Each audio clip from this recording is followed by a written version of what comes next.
Mi nombre es Javiera Guerrero, soy residente de psiquiatría adulto de la beca del UDP, acá en el Sótero, y el tema que voy a presentar ahora es de modelo de atención de urgencias de salud mental en la Red General de Salud. Este es un documento que está de borrador, al menos el archivo original del 2023, que plantea cómo hacer el modelo de atención de la urgencia de salud mental. Como contenidos de esta presentación, vamos a ver primero algunas definiciones de las urgencias de síntomas con síntomas de salud mental, sobre la red temática de salud mental, la red de urgencias y lo que implica todo el proceso de derivación, priorización, algo sobre la continuidad de cuidado en las distintas partes de la red y algo sobre la hospitalización voluntaria y otras cosas que también incluye. Los objetivos de este documento es establecer lineamientos generales a la red asistencial en el abordaje de las urgencias de salud mental en la red general de salud y el abordaje de las situaciones de urgencia con problemas de salud mental y da también orientaciones en el abordaje articulado de las urgencias de salud mental en todos los ámbitos de prevención, tratamiento, continuidad de cuidado en la red asistencial. Entonces vemos aquí que vamos a hablar de los tres niveles de atención, que está la atención prehospitalaria, la atención de urgencia en APS y la atención de la urgencia hospitalaria, y también la red de salud general, la red de temática de salud mental que la vamos a definir y la red de urgencia. Entonces en esos tres niveles vamos a hablar.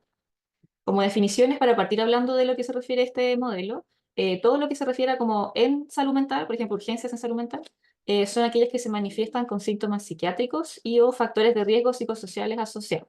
Y ahí también se define a la esquina izquierda abajo lo que es un factor de riesgo psicosocial, que se define como problemáticas a nivel psíquico y o contextual que motivan la consulta de urgencia directa o indirecta o concomitante. Entonces puede ser como que se consulte por este factor o que la urgencia de salud mental tenga además un factor psicosocial asociado.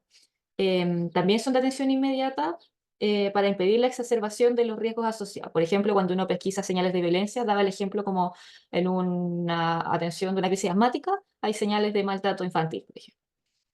Además, el modelo hace la diferencia entre lo que es una crisis en salud mental y lo que es una urgencia en salud mental. La crisis la define como un episodio de duración variable, de pérdida total, parcial, de la capacidad de control sobre la situación vital o sobre sí mismo.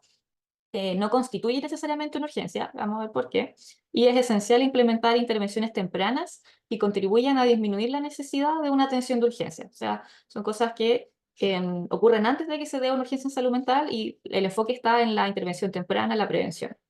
Además, se requiere de proporcionalidad en la respuesta clínica, de acuerdo a la gravedad de esta crisis, una contención emocional y acompañamiento. Y después vamos a ver lo que son las urgencias en salud mental, que primero si nos vamos al cuadrado de arriba, se define lo que es una urgencia o emergencia vital como toda condición clínica que implique riesgo de muerte o de secuela funcional grave, cuya atención debe ser inmediata e impostergable. Eso es como la definición de urgencia y emergencia en toda como la medicina, no solo en la psiquiatría.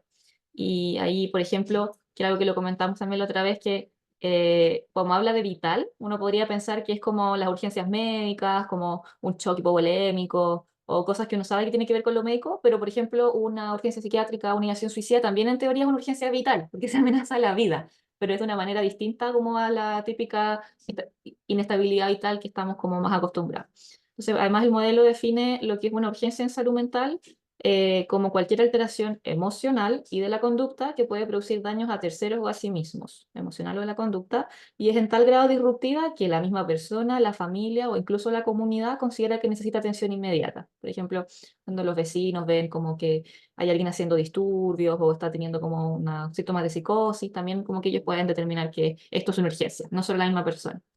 Y esta también va a requerir una intervención inmediata del equipo de salud dirigido a aliviar esta situación.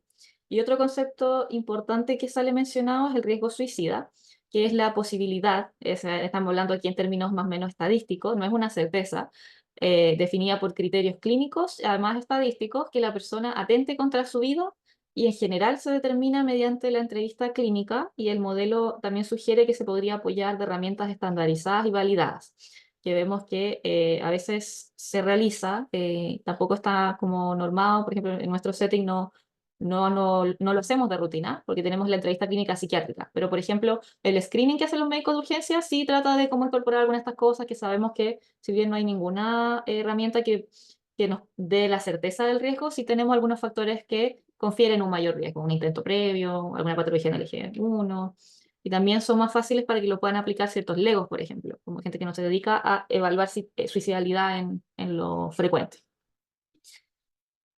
Y como explicaba antes, la relación entre una crisis de salud mental, aunque no toda crisis de salud mental es una urgencia, cuando uno realiza un manejo inadecuado o insuficiente, puede propiciar una escalada sintomática y el aumento de este riesgo conductual, y ahí puede requerir la atención en un servicio de urgencia, es decir, de manera inmediata, es decir, convierte en una urgencia. Puede ser que se escale con el paciente, que se llegue a una mayor agresividad o incluso que no se haga el manejo suficiente, que se hagan eh, se tomen pocas medidas y esto igual como que siga con más gravedad. Después, volviendo a profundizar la urgencia con síntomas de salud mental, esto se define como un continuo desde el malestar subjetivo, que sabemos que este es sufrimiento psíquico, hasta otras manifestaciones que ya son más objetivas, asociadas con alteración de la conducta grave que puede representar un riesgo inminente, por ejemplo, una agitación psicomotora. Si bien el riesgo vital existe, que es lo que les decía antes, como similar al concepto de urgencia médica, el actuar se orienta a evitar el sufrimiento, la angustia o la alteración conductual que implica el riesgo. O sea, no es como igual que en el resto de las urgencias médicas, sino que además tratamos de aliviar esto que es tan subjetivo que es el sufrimiento. Además, como es una urgencia, se descarta el concepto de territorialidad como un determinante de acceso a la atención. Es decir, toda urgencia se atiende donde se consulta. Por ejemplo, si esa persona vive en el servicio sur y consultan una urgencia en el norte, tiene que ser resuelta su urgencia o dada la atención de urgencia en ese lugar. Incluso cuando se habla de los niveles de complejidad, si a mí me llega una urgencia en el SAPU, yo igual tengo que darle atención, salvo que exceda mi nivel de complejidad y ahí uno deriva como en la complejidad de urgencia, por ejemplo, una urgencia hospitalaria.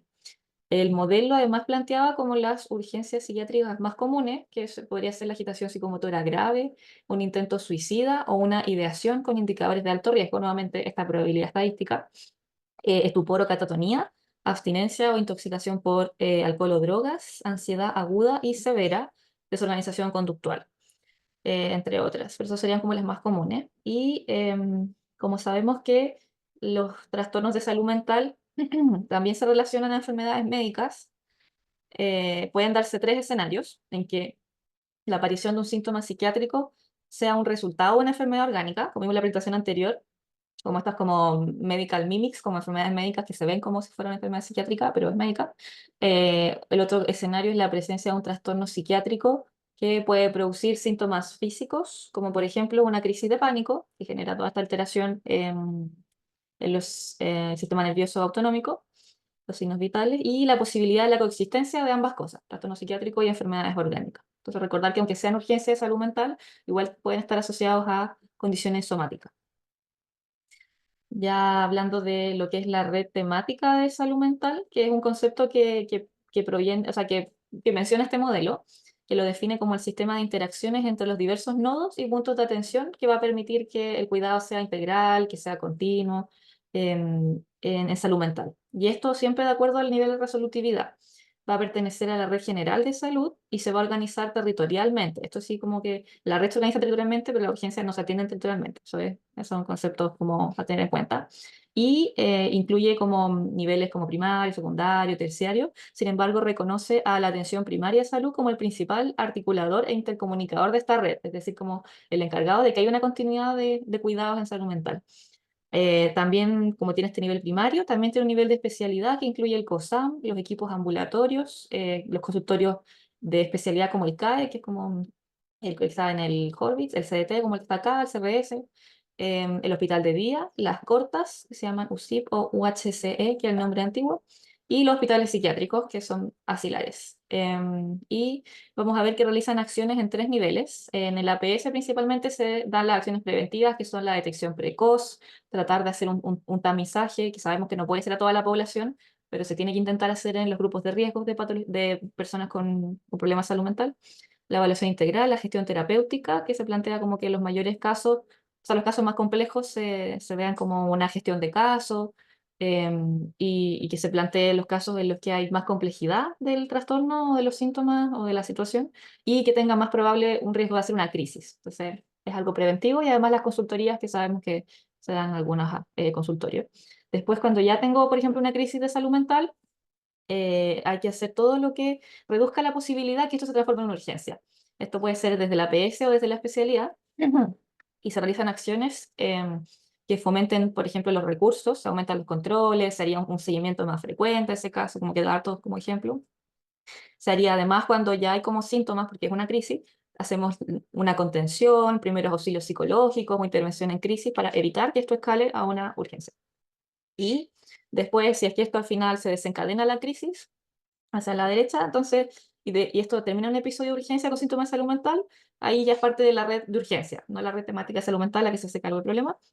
Y una vez que se resuelve la urgencia, la red temática va a realizar las acciones post-crisis, que en general después es en APS o en especialidad, y tiene que ver con la continuidad de cuidados, donde es importante priorizar, que es lo que vemos que igual es difícil, poder priorizar a los pacientes que consultaron en una urgencia recientemente, el sistema en APS o incluso a nivel de especialidad en algunos casos, debería darles horas preferenciales a estos pacientes. Ah, y arriba está como el resto de la red. Ay, no puedo ver, está como esta cosa tapándome. Ahí sí, el resto de la red de salud general, que tiene que ver con los SFAM, con las postas de salud rural, con los SECOF, con los hospitales, que no son dedicadas como, no son parte de la red temática de salud mental, pero interactúan con ella en distintos niveles. Pueden, desde un SESFAM, desde cualquier, digamos, nivel de atención, se puede derivar acciones preventivas a la red temática de salud mental, o también se puede derivar directamente a la urgencia. Después, la red de urgencia, que es la que vimos cuando ya se desencadena una urgencia con síntomas de salud mental, va a tener las funciones de derivación, priorización y todo el proceso de atención. Vamos a ver que a este lado de la izquierda están las acciones clínicas que se van a realizar, donde se va a valorar la gravedad, los factores de riesgo y los factores protectores. Te van a recoger los antecedentes de salud mental, los que estén en ficha, hablando con contacto, descarte de causa orgánica, diagnóstico y estabilización. Y administrativamente además se va a derivar a la red temática de salud mental una vez resuelta la urgencia y se debería registrar y notificar los casos que llegan por urgencias de salud mental. Y vamos a ver que esta red está como a 4 niveles: la atención prehospitalaria, que es todo el proceso como SAMU, que también lo describe harto el modelo, pero no voy a hablar de eso en realidad. Los dispositivos de atención primaria, que se plantea que en nivel de complejidad estarían los SUR, los servicios de urgencia rural, después vendrían los SAPU y los SAC, más o menos como la misma complejidad, y después los dispositivos de atención hospitalaria.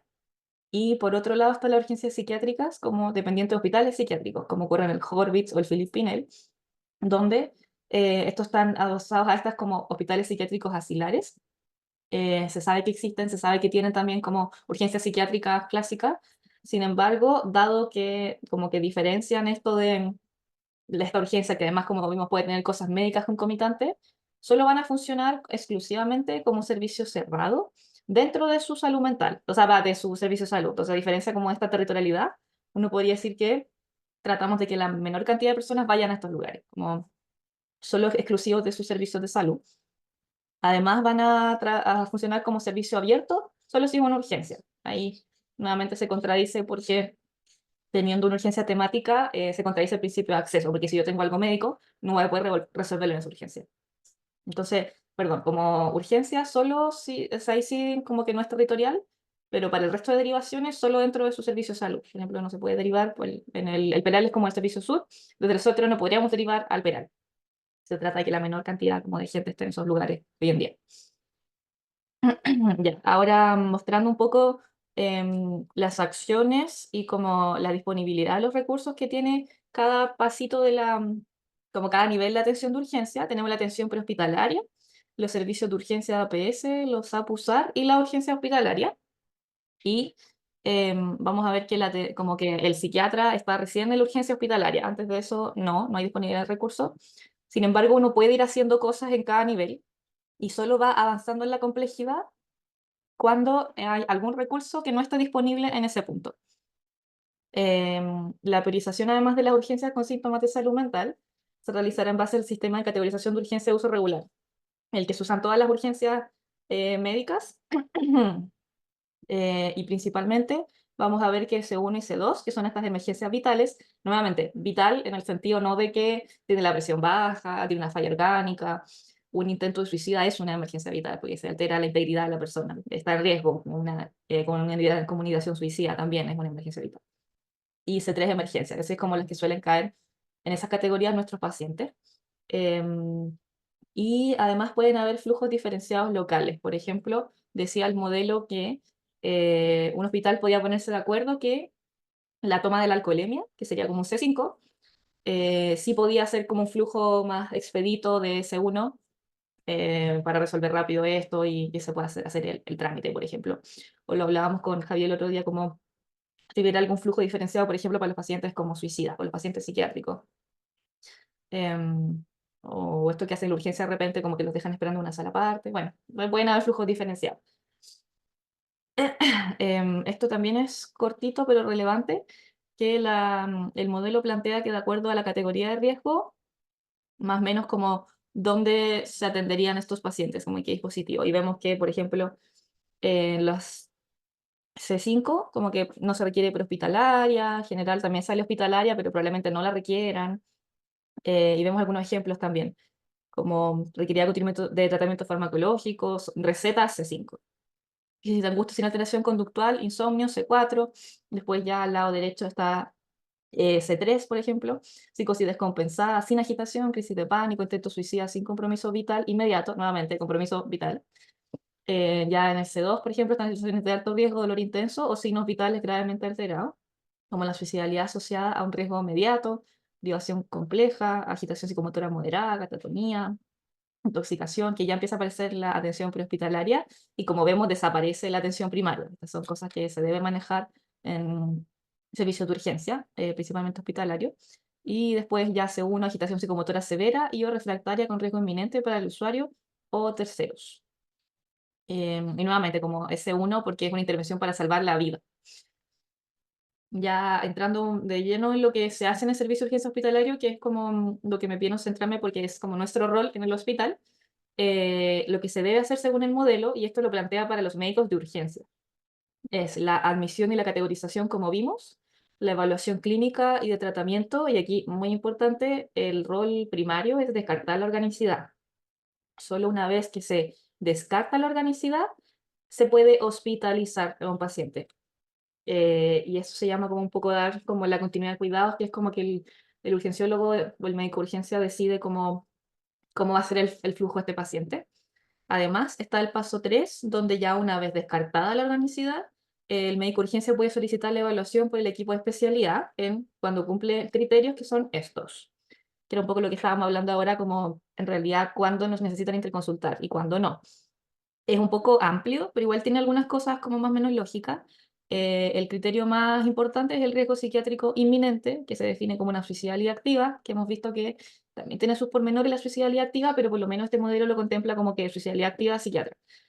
Autolesión reciente con fines suicidas y sin arrepentimiento, o sea, si hay arrepentimiento, parecería que no, pérdida del juicio de la realidad, riesgo inminente de daño a terceros, desesperanza, que también sabemos que por sí mismo un factor como más importante de riesgo suicida, perplejidad, igual son cosas que quedan un poco amplias. Y además está no solo el riesgo inminente, sino un riesgo médico inminente que puede ser susceptible de ser modificado por un equipo de especialidad de salud mental. Y ahí, por ejemplo, uno justifica estos manejos como de fármacos o de estudios, más que nada fármacos quizás, como de psicofármacos, que el psiquiatra como que podría hacer un mejor manejo. Por ejemplo, una agitación psicomotora, una evaluación de la capacidad también en personas con riesgo vital, que a veces nos han llamado para eso, pero más en enlace. Ansiedad, depresión en personas con patología cardíaca aguda, como cosas que sean difíciles de manejar los fármacos, suspensión de continuidad de psicofármacos ante una reacción adversa severa, insuficiencia orgánica aguda, compromiso de conciencia, aquí ya empieza a ser como cosas más amplias, usuario de clozapina, que sabemos que es un fármaco que tiene altas reacciones adversas, es un fármaco que no iniciamos en urgencia, al menos en nuestro setting, por lo mismo, y que uno no tiene que también pensar que los médicos de urgencia van a saber como todo lo que implica la clozapina. De hecho, pensando en esto mismo, hay otras como reacciones adversas que no se hablan tanto, y ahí el psiquiatra es como el más experto, entonces por eso se justifica la interconsulta. Sospecha de delirium, ahí ya se cae la justificación, porque eso en realidad lo puede ver cualquier médico general, y quizá poco uno pensaría que el psiquiatra va a modificar ese riesgo. Y catatonía, y el síndrome de Wernicke-Korsakoff, que tiene que ver con la abstinencia de alcohol. Además, el modelo plantea que la evaluación por el equipo especialista va a ser solicitada siempre como una segunda consulta y únicamente frente a aquellos casos en que el médico general o urgenciólogo lo requiera por dudas diagnósticas o terapéuticas o referentes al dispositivo de continuidad de cuidado. ¿Por qué? Porque al final estos pacientes igual tienen que ser derivados a la red temática de salud mental y hay veces como que El urgenciólogo puede no saber cómo, si le corresponde posar, si le corresponde hospitalizarse, aunque en realidad deberían como más o menos saberlos, también lo plantea el modelo.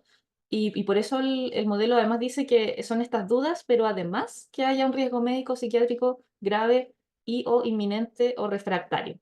Entonces ahí como que nuevamente el psiquiatra ve lo inminente, lo grave, lo refractario, no cualquier urgencia de salud mental. De hecho, muchas urgencias de salud mental pueden ser resueltas por médicos de urgencia, según este modelo.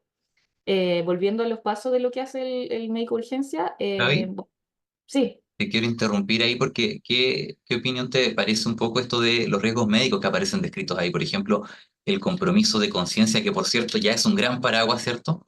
Eh, ¿qué te parece eso de que tengan que involucrar al equipo de psiquiatría o equipo psicosocial?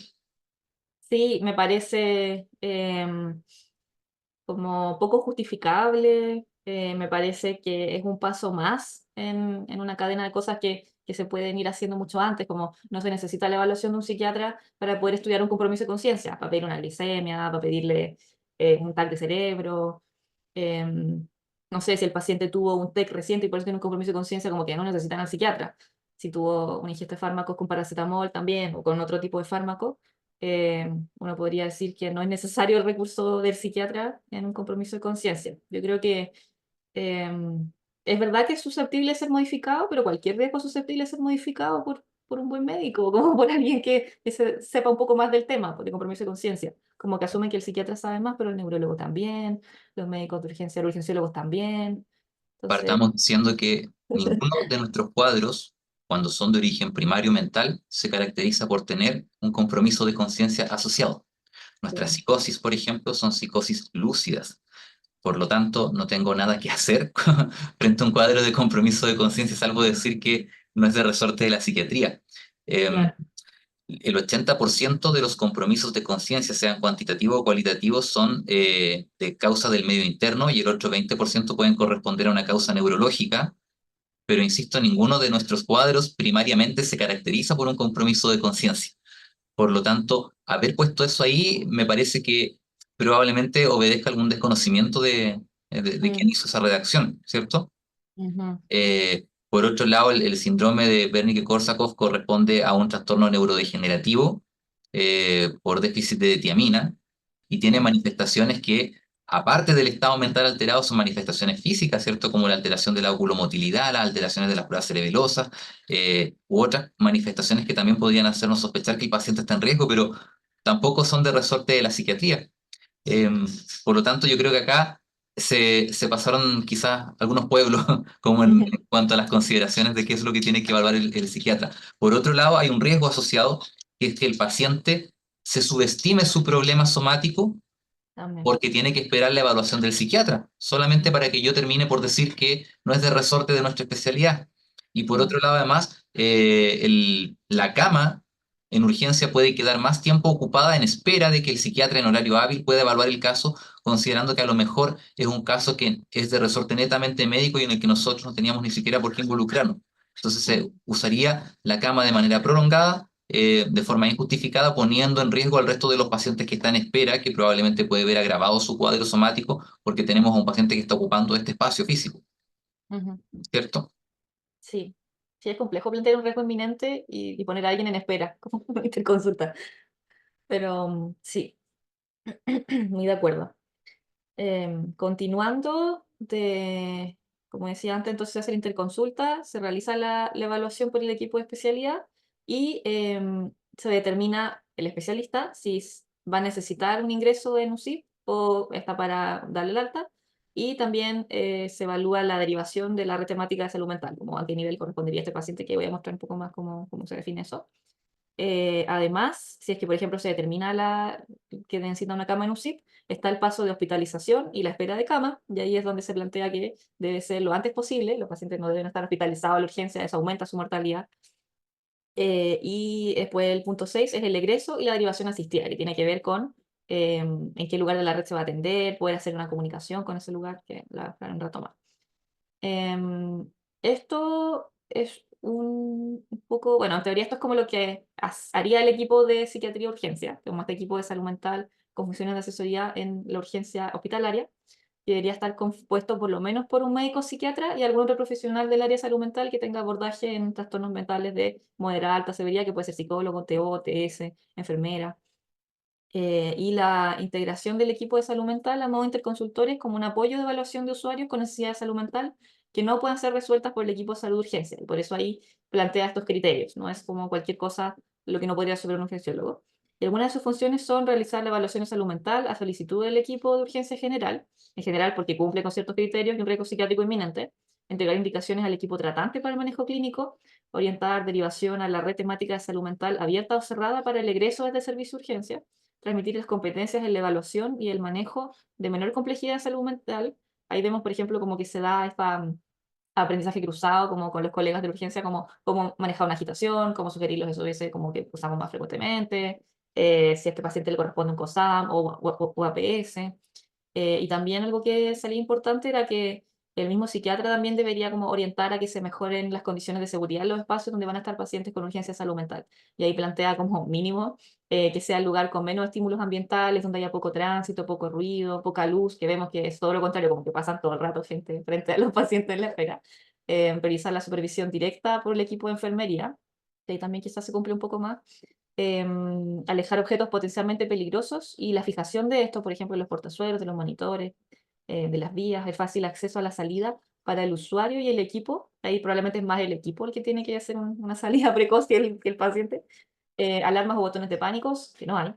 Eliminar puertas de autoencierro y espejos y ventanas con vidrios irrompibles o láminas de seguridad. O sea, poner micas, no poner vidrio, tener cuidado con las ventanas. Entonces ahí hay como, también eso es un rol que debería transmitirse desde el equipo de salud mental experto al equipo de urgencia. Ya, y esta es el algoritmo, era un poco más largo, por eso yo lo corté, se ve medio raro. A la parte izquierda arriba está la admisión del paciente, después vamos abajo, la categorización. Si es un flujo como C3 a C5, se le da el tiempo de espera según la categorización. Si es un flujo de C1 a C2, debería pasar como a reanimación porque es una urgencia, una emergencia. Se hace la evaluación clínica y después donde está la estrellita azul se considera que el usuario requiere evaluación de equipo de especialidad, se hace la interconsulta. Después se reevalúa al paciente, este médico de urgencia, y después va a determinar si tiene que definir su destino antes de las 6 horas. ¿Por qué? Porque más de 5 horas de espera en urgencia se asocia a un aumento de mortalidad a los 30 días. Entonces, rápidamente se tiene que decidir cuál va a ser el destino de este paciente, la disposición, y se realiza su egreso. ¿A dónde están estas como 4 alternativas? Que se hospitalice, que se derive o se traslade como a otro centro, por ejemplo, que se dé de alta al domicilio y ahí nuevamente como que tiene que seguir en continuidad con la red temática de salud mental, que esta es la continuidad de cuidado, y incluso se plantea que si este paciente en la urgencia fue visto por un psiquiatra, ese psiquiatra puede determinar que él necesita un control directamente del nivel secundario, por ejemplo, que es algo que no se puede hacer si es que no fue visto por psiquiatra, y se le da prioridad a este paciente. Y el último caso es que el paciente fallezca. Lo otro que mencioné un poco antes es que las urgencias derivadas, o sea, derivaciones desde la urgencia deben ser consideradas prioritarias tanto en APS como en especialidad. Después, entonces, este paciente que yo derivo en la red temática de salud mental y realizo la continuidad de cuidados, ¿qué implica realizar esto? Es la entrega de información al usuario, al familiar o al acompañante respecto al lugar de referencia y las razones. Por ejemplo, yo derivo a este paciente a APS porque me parece que eh, no requiere un manejo por especialidad todavía, no sé, ese tipo de cosas. La notificación y o el contacto con el nodo de referencia y el envío de documentación a través de canales institucionales, que esto es complejo de implementar. Muchas veces al derivar a PS o incluso al derivar a CRS o digamos salvo que se derive directamente al CDT acá, en realidad no hay una notificación y una comunicación con el centro receptor. Y eso es lo que la red temática de salud mental plantea como que APS debería hacerse cargo de esta comunicación. Además, se deben entregar recomendaciones respecto a las acciones a seguir en caso que la sintomatología reaparezca, señalando cuidados a mantener en hogar cuando corresponda. Es importante todo lo que nosotros ponemos de ruta de urgencia, las medidas domiciliarias. Y se hace una derivación al sistema de atención ambulatorio. Necesita el DAPO el paciente y una solicitud de interconsulta. Y si el paciente, eso es como si se da de alta, pero si el médico de urgencia determina que el riesgo es inminente y se establece que este paciente necesita em, como una evaluación en el espacio intrahospitalario, se hace la interconsulta para el psiquiatra. Otra cosa que puede pasar con las cuestiones de cuidados es que el paciente se hospitalice. Cuando se establezca el requerimiento de hospitalización en la corta o en la UCIP, deberá considerarse la siguiente prioridad para determinar la unidad de derivación del servicio de urgencia. Esto es importante porque nosotros igual nos hemos enfrentado a esto y también se ve en otros hospitales, que el paciente ya lo vio el psiquiatra, determinó que necesita ingreso a corta estadía, como dónde hace la espera. Como eh, siempre se tiene que plantear que sea el menor tiempo posible de espera en la urgencia, porque como esto aumenta la mortalidad, entonces lo que se hace es que en orden de prioridad, este paciente debe ingresar a una UCIP, ya sea en su mismo establecimiento, una UCIP en un establecimiento más cercano, con una evaluación del psiquiatra del centro que recibe este paciente requerida, o incluso se plantea un flujo que igual requiere la infraestructura de la que hablamos, que haya una...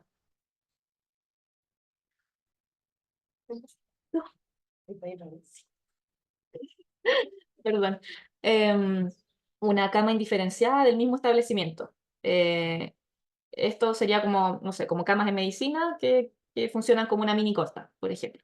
Igual tiene requisitos. Este lado como izquierdo, que está este cuadrito azul, habla de estos espacios necesitan cuidados de enfermería con refuerzo de acompañamiento, supervisión directa, infraestructura de seguridad, protocolos en caso de riesgo, que tengan una gestión con la red. O sea, no es cualquier cama en el hospital. Lo que sí, esto es una como potestad que se le da a los médicos de urgencia, que esto lo pueden hacer sin evaluación previa por psiquiatra. La tratancia, sin embargo, la asumen ellos, la asumen transitoriamente los médicos de turno de la urgencia. Em, y con apoyo del equipo de salud mental en horario hábil, hasta el traslado, si es que el psiquiatra después lo ve y dice, ya, tiene indicación de corta. Entonces, nuevamente, de no existir disponibilidad de cama en un servicio o un box, y además existiendo un cupo en la UCIP, este paciente incluso puede ser trasladado directamente a la UCIP sin evaluación de psiquiatra, solamente si hay un cupo, si hay un riesgo inminente y no hay recurso de psiquiatra y si se descartó la causa orgánica. O sea, hay muchas formas en que se les da como poder a los urgenciólogos de desocupar la cama y de hacer el traslado a los pacientes que requieran evaluación psiquiátrica o hospitalización psiquiátrica. Sin embargo, la tratanza queda a cargo de ellos, a cargo del jefe de turno de urgencia. Los hay dos casos, como si hay un cupo pueden ir directo y si no hay un cupo pueden ir hasta como servicios indiferenciados. Y acá no hay. Ya entrando en lo último, además puede determinar en la continuidad de cuidados que este paciente requiere una hospitalización psiquiátrica y además requiere una hospitalización psiquiátrica involuntaria. Como vimos también en la otra presentación, esto se cumple cuando hay un riesgo real e inminente para la seguridad y la vida de las personas o terceros, la ausencia de colaboración y consentimiento a las medidas propuestas y la imposibilidad de realizar un tratamiento ambulatorio o menos restrictivo.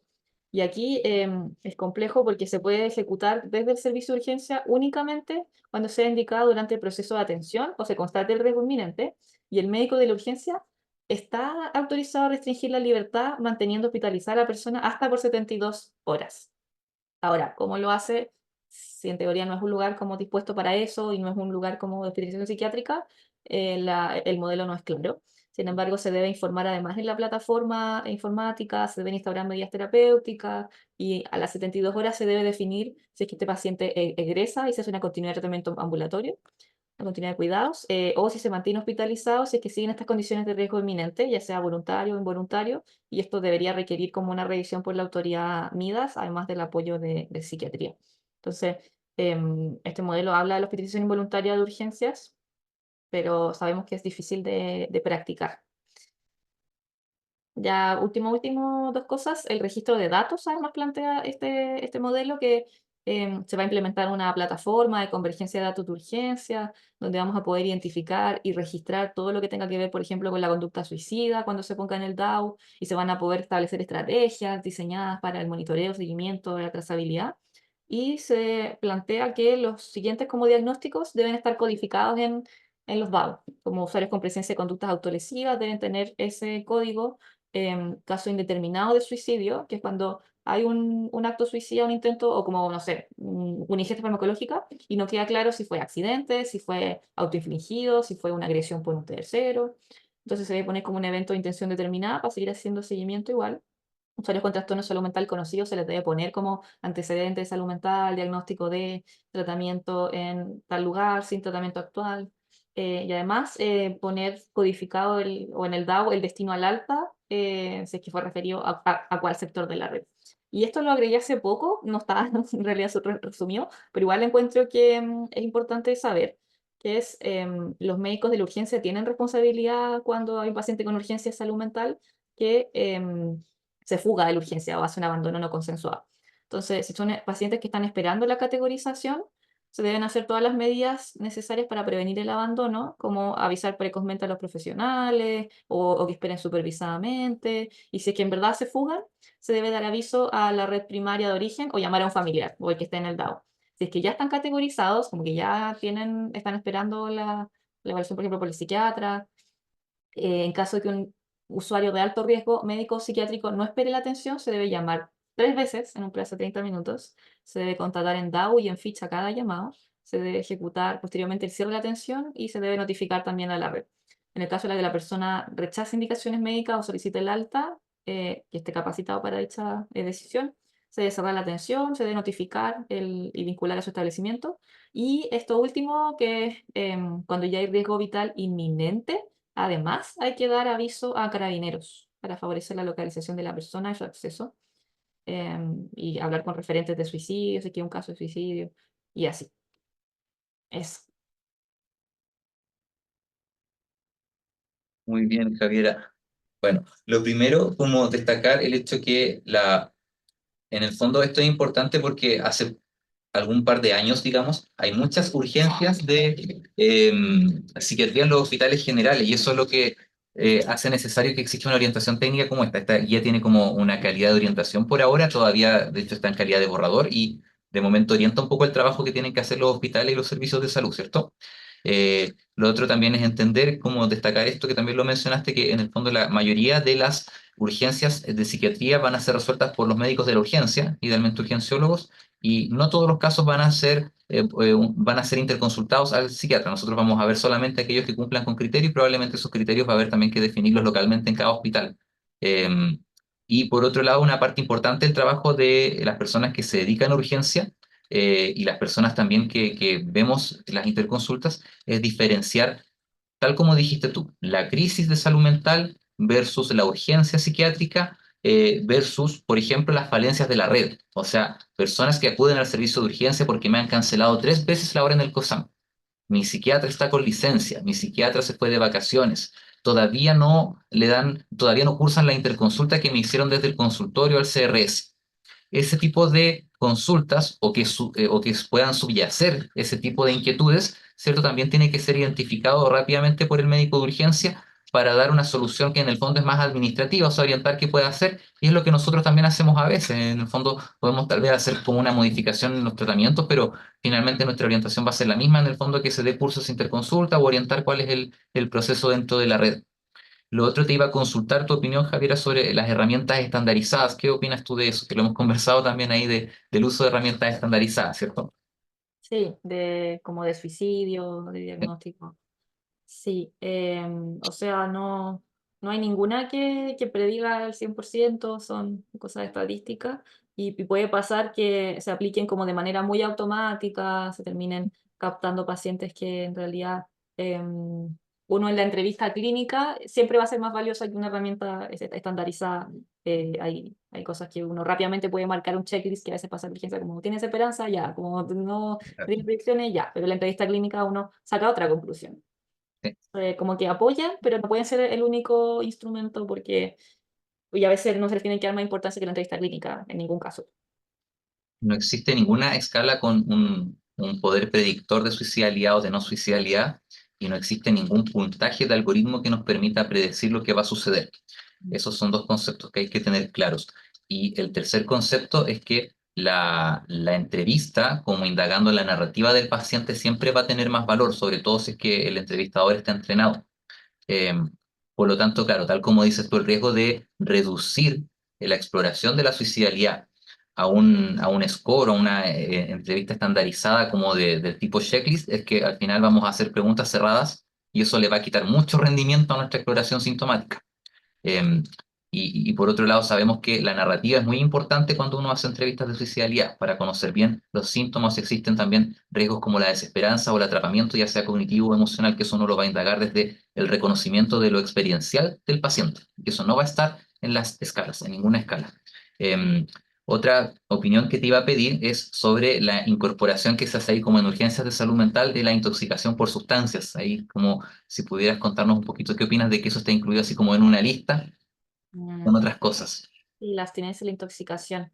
Sabemos que vienen acompañadas de síntomas médicos, como de alteración de los signos vitales, que el manejo inicialmente es médico.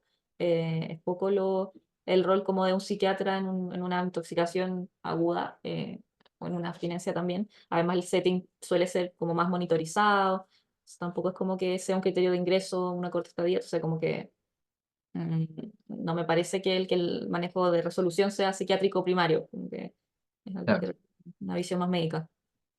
Y nosotros sabemos que un estado, por ejemplo, de intoxicación tiene mucho que ver con lo que ocurre a nivel de lo autonómico, por ejemplo, ¿cierto? O sea, pacientes que están agitados, pacientes que tienen alteraciones en las pupilas, pacientes que tienen taquicardia, como que eso es somático, ¿verdad?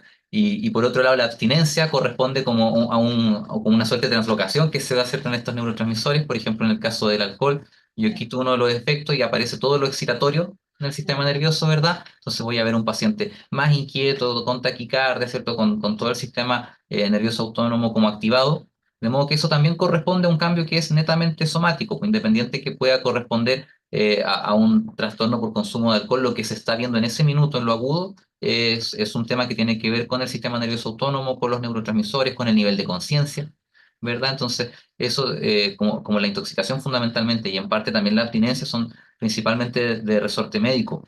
Sobre Mm, todo tener claro que hay abstinencias que son eventualmente mortales, como la de alcohol y benzodiazepinas, que por lo mm, tanto, si es que van a esperar nuestra evaluación sin ver si el paciente, por ejemplo, tiene un riesgo hemodinámico o requiere una monitorización, sería incluso un acto negligente pedir que nosotros evaluemos primero al paciente y esperar eso, ¿cierto? mm, Y sí. otro punto que a mí me hace ruido de esta guía tiene que ver un poco con esta sugerencia como de equipos tan multidisciplinarios Mm, para que conformen estos equipos de psiquiatría, ¿cierto? Porque nos piden que el paciente sea como resuelto muy rápido, de hecho hablan de antes de 6 horas, ¿cierto? Un paciente que va a llegar, que van a decir si es que corresponde o no a una urgencia y que luego se va a elegir como la disposición, este término que tanto les encanta a las personas que trabajan en urgencia.